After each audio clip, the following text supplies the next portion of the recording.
Class 7 Hindi व्याकरण बीच का chapter 3। यह है आपका संधि।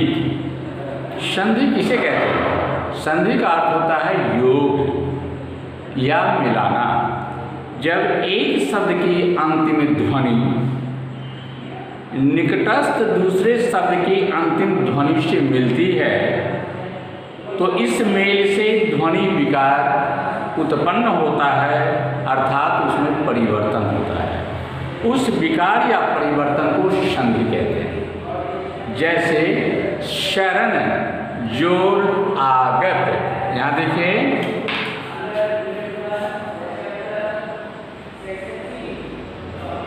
शरण जोर आगत, ये दोनों जब मिल जाता है तो ये हो जाएगा शरणागत। कैसे? शरण अंत में है इसको और यहाँ तो आ है ही, ये दोनों मिलके हो गया आ, अर्थात नौ में आप जुड़ जाएगा तो क्या हो जाएगा ना, ये हो गया शरणागत। शरण जो रागत बराबर शरणागत। और दूसरा है महान या महा जो रास है महाशय, आ जो रा बराबर आ। अब देखिए यथार्थ, तो यथार्थ जो अर्थ बराबर यथार्थ। रजनी जो ईश, अब देखिए इसमें रजनीश कैसे बना ये मैं बताता हूँ। ये है रजनीश, ये हो जाएगा रजनी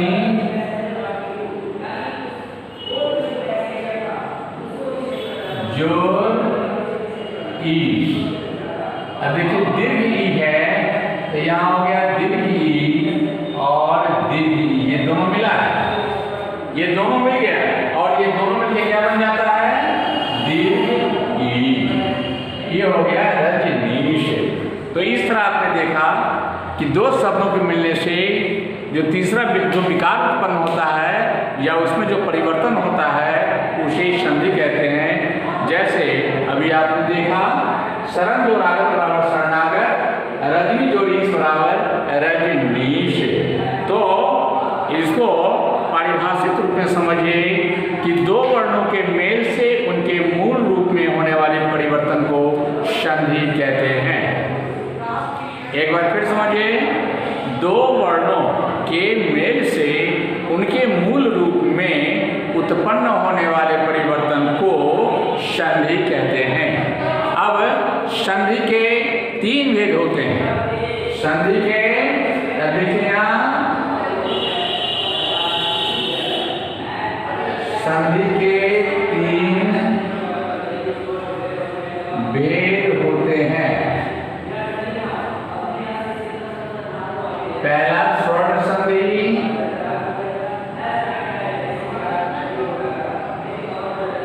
दूसरा व्यंजन संधि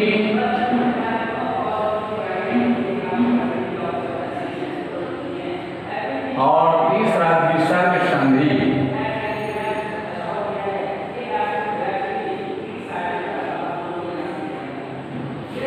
तो देखिए यहाँ संधि तीन प्रकार के होते हैं। कौन कौन? स्वर संधि, व्यंजन संधि और विसर्ग संधि।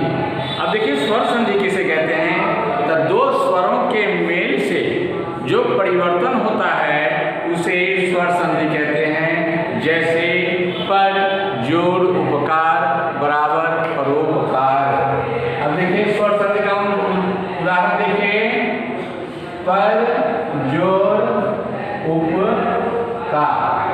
देखिए पर रॉ के अंत में क्या है? अब अ है।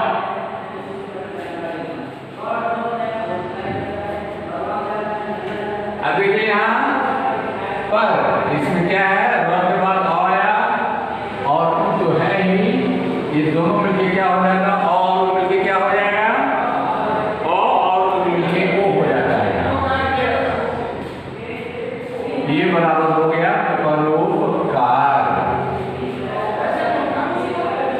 ये भी स्वर है और ये भी स्वर है।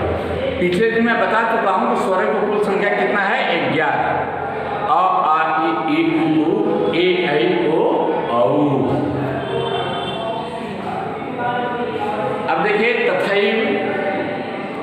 तथैव को भी एक बार देख लीजिए।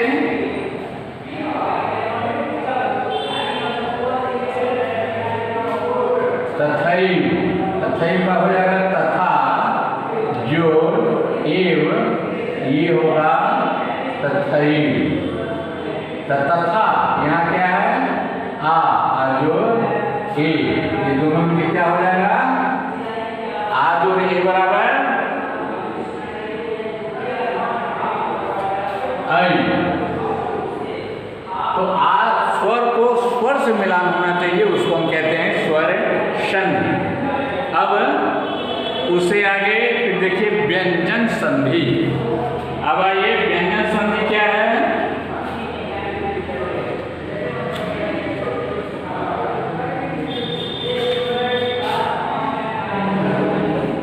व्यंजन संधि क्या है इसको देखिए।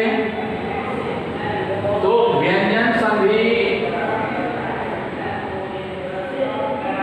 व्यंजन संधि तो व्यंजन का व्यंजन अथवा स्वर के साथ मेल होने पर जो परिवर्तन होता है उसे व्यंजन संधि कहते हैं। अर्थात स्वर का व्यंजन के साथ जो मिलान होगा वह व्यंजन संधि कहा जाएगा। अब स्वर क्या है, स्वर का उच्चारण करेंगे तो लास्ट में भी वही आएगा। जैसे बोलिए अ आता है लास्ट में, आ बोलिए लास्ट में आ आता है, ई बोलिए अंत में भी ई आता है। लेकिन जब बोलेंगे क, तो क बोलिए क बोलते हैं क, लेकिन लास्ट में आता है अ। क्यों? अ तो स्वर है, तो स्वर मिला हुआ है व्यंजन। आधा क जोड़ अ बराबर पूर्ण क, ये हो गया व्यंजन। तो व्यंजन संधि क्या है कि स्वर का व्यंजन से मिलान जो होता है उसे व्यंजन संधि कहते हैं। अब जैसे देखिए उसका एक उदाहरण मैं बता दूं, जैसे जगदीश। अब व्यंजन संधि का एक उदाहरण देखिए। व्यंजन संधि का एक उदाहरण हो जाएगा जगदीश। ये होगा जगत जोड़ ईश। जगत जोड़ ईश बराबर जगदीश। जगत, हाँ, जगत जोड़ ईश बराबर जगदीश। तो ये हो गया आपको व्यंजन संधि। एक और उदाहरण देखिए इसका, जैसे सज्जन।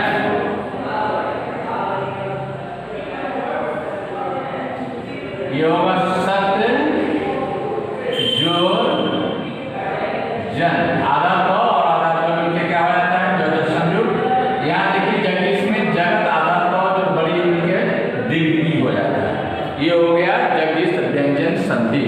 स्वर का व्यंजन के साथ मिलना व्यंजन संधि कहलाता है। व्यंजन का व्यंजन अथवा स्वर से मेल होने पर जो परिवर्तन होता है उसे व्यंजन संधि कहते हैं।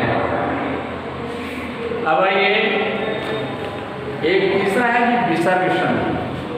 अब ये तीसरा है यहाँ विसर्ग संधि। ये क्या है सो देखिए। विसर्ग के बाद किसी स्वर या व्यंजन के आने से विसर्ग में जो परिवर्तन आता है उसे विसर्ग संधि कहते हैं। एक बार फिर समझिए। विसर्ग के बाद स्वर या व्यंजन के आने से जो परिवर्तन होता है उसे विसर्ग संधि कहते हैं। जैसे जैसे यहाँ देखिए मनोबल, इसका हो जाएगा मन जोड़ बल। मन ये विसर्ग है और बल दोनों में क्या हो गया, उकार हो गया, तो ये हो गया मनोबल। दूसरा है इसका जी मनोहर।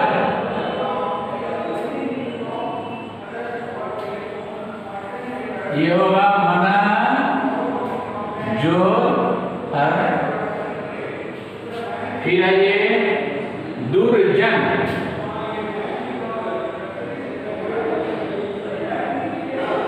ये हो जाएगा दू जो बराबर हो गया दुर्जन। तो ये विसर्ग और जो मिलकर क्या हो गया यहाँ, देख रहे हैं, दुर्जन। तो इस तरह से ये हो गया विसर्ग संधि। तो संधि आप समझ गए कि संधि किसे कहते हैं, इसके कितने भेद होते हैं। तो संधि कहते हैं दो या दो शब्दों के मेल से जो नया शब्द बनता है वह संधि कहलाता है। और अभी आपको बताया मैं हिंदी व्याकरण में कि संधि किसे कहते हैं, इसके कितने भेद होते हैं। तो संधि के 3 भेद होते हैं, स्वर संधि, व्यंजन संधि, विसर्ग संधि। स्वर संधि भी समझ गए, व्यंजन संधि भी समझ गए और विसर्ग संधि भी आप समझ गए।